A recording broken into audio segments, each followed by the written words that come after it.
Hi, this is Analytics, and welcome to another lesson. If you find this video helpful, don't forget to like, subscribe, and share your thoughts or questions in the comments. Let's get started. Let's talk about transposing, pivoting, and unpivoting tables in Power Query. The same principles are good for Power BI or any other programming language that is good for data analysis or for treating data. I'm going to show you a few graphic examples just to make sure you understand the way the tables and the data is moving before you can actually move on to real examples with real data tables. Understanding the way the data is moving makes it easier to understand what actually we're doing when we're working on transposition, pivoting, and unpivoting. Okay, transposition is the easiest one. Transposition is very simple. I'm not showing the column headers at this point because when we do it in Power Query, the column headers won't be affected. So that's why I'm not showing it in this example. I'm only showing the data that is supposed to be in the table, the real data. And what transposing does, it just changes what is vertical to horizontal. Each of these columns that are now vertical will become horizontal. That's the way it works. You can see that the columns used to be vertical, now they are horizontal. That's just it. This is transposition, and this is very useful depending on your scenario.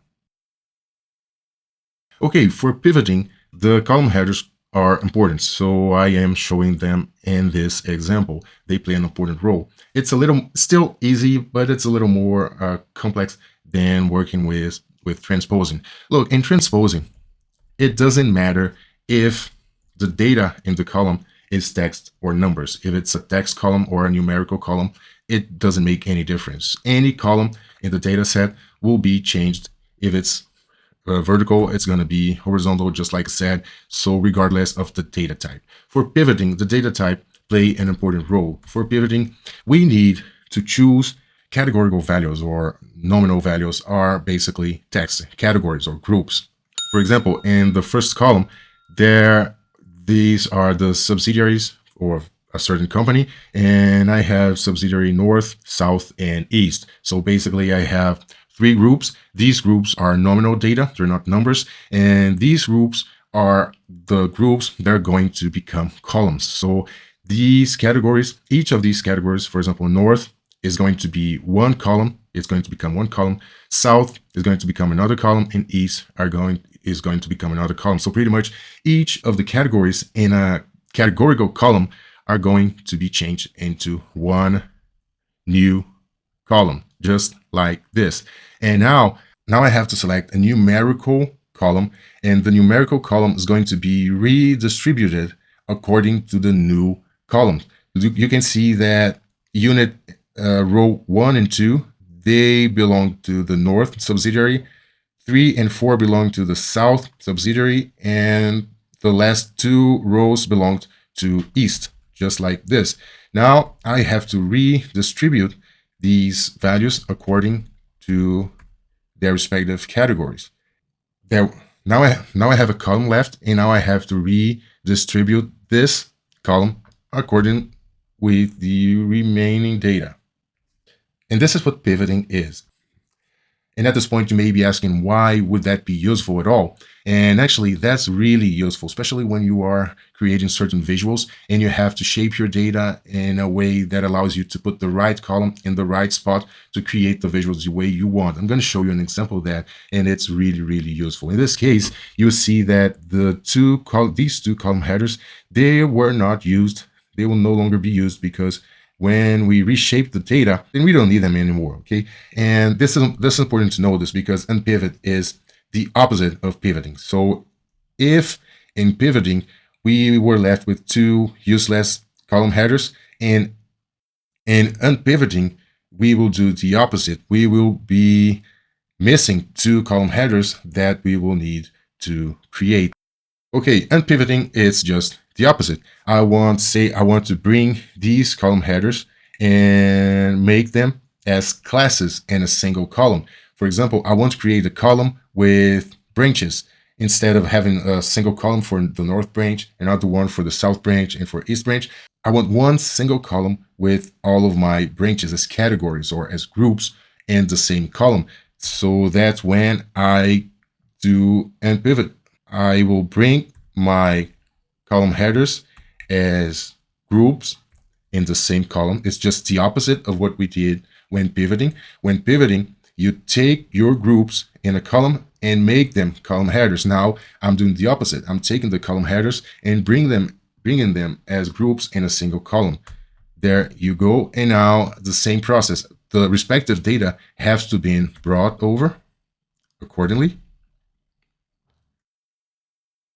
Of course, as I had, look, let me just take a few steps back. Okay. As I had two values for North Branch, so I had to copy North Branch twice. As I had two values for the South Branch, I had to copy South Branch twice, and the same for the East Branch. If I had, say, 10 values for each of the column headers, I will have to repeat the column header as many times when unpivoting it. Okay, and then the respective values will be brought in, and the respective products will also be redistributed. And like I said in the previous example, when we were working on pivoting, we were left with two useless column headers, and now on unpivoting, it's the opposite. We are missing two column headers. In this case, I have to give each of these columns a name, and then for the first one, I'm going to give it a new name. It could be like branches or company branches, and in this numeric column, it would be something like number of units sold or sales amount or something. So this is, I know at first, if you're seeing this for the first time, it may look confusing, but as we move forward, and we are going to use it a lot, and this is going to make total sense. And although we haven't yet started fully working in Power BI, I will give you an example so you won't be curious, but it's really very useful. Okay, I will load this file, transpose_pivot, and Power BI, so we can see all the suitable examples. Now the file is loaded in Power BI. You already know how to do it. It's a CSV file, and I have to use my first row as headers. We have done that a lot over our course. And look, I have a table with the dates for the sales. Then I have the sales amount in the Houston store, Barcelona store, Rome store, and Zurich store. And just like I said, if I have to transpose the table, it doesn't matter if the columns are text or date or numbers. It doesn't matter, because every column will be treated like the same, and all of them will be changed from vertical to horizontal. And let's do it in the transform tab. All you have to do is click transpose. It doesn't matter which column is selected. If you just click transpose, and there you go. Now all the columns that were vertical, of course columns are always vertical, they now became horizontal, and you will see that the column headers, they just disappear. That's why in my previous example on the slides, I didn't show you any column headers, because at the end of the day, the column headers will disappear. And you can also notice that the first row is going to be the first column. The first column, in this example, the date column, the data, that is the values in the date column, what used to be the date column. Now the first column will become the row on top, and then the second column will be also the second row, and so on. That's what pivoting does, very easy. And like I said, let me remove the last step, the transpose step. And if I click the Rome column and transpose, the result will be the same. If I click Houston and transpose, the result is the same. So for transposing, it doesn't matter what column you are selecting, or even if you're not selecting any column at all. Let's do unpivoting. Like I said, unpivoting is when you want to turn your headers, your column headers, as values of a single column. So I want to bring Houston, Barcelona, Rome, and Zurich to a single column, and then I can use them in a visual. And what I'm going to do, I'm going to select all the rows. I'll select the first one, hold shift, and select the last one, the ones that I want to bring to a single column. Of course, date is not going to be mixed with Houston, Barcelona, Rome, and Zurich. So I don't want to unpivot dates. I want to unpivot the columns whose names will become my groups or the categories I'm working with.